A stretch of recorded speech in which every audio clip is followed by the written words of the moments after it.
తెలంగాణ ఛత్తీస్గఢ్ సరిహద్దుల్లోని కర్రెగుట్ట అడవుల్లో భద్రతా బలగాల కూంబింగ్ కొనసాగుతోంది. నిన్న ఉదయం జరిగిన ఎన్కౌంటర్లో 22 మంది మావోయిస్టులు మృతి చెందారు. ఆపరేషన్ సంకల్ప్ పేరిట జరుగుతున్న దాడుల్లో దాదాపు 28,000 మంది భద్రతా సిబ్బంది పాల్గొంటున్నారు. బుధవారం జరిగిన ఎదురుకాల్పుల్లో చనిపోయిన 22 మంది మావోయిస్టుల మృతదేహాలను స్వాధీనం చేసుకున్నట్లు ఓ సీనియర్ పోలీస్ అధికారి వెల్లడించారు. మృతి చెందిన నక్సలైట్ల గుర్తింపు ప్రక్రియ కొనసాగుతోందన్నారు. కర్రెగుట్టలో ఏప్రిల్ 21న మొదలైన ఆపరేషన్ సంకల్ప్ 17 రోజులుగా కొనసాగుతోంది.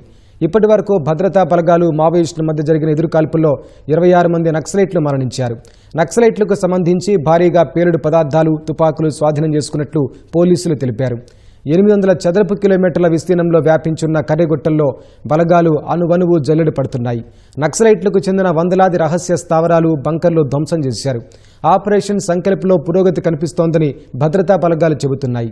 ఈ ఏడాది జరిగిన వేర్వేరు ఎన్కౌంటర్లలో 168 మంది నక్సలైట్లు చనిపోయారు.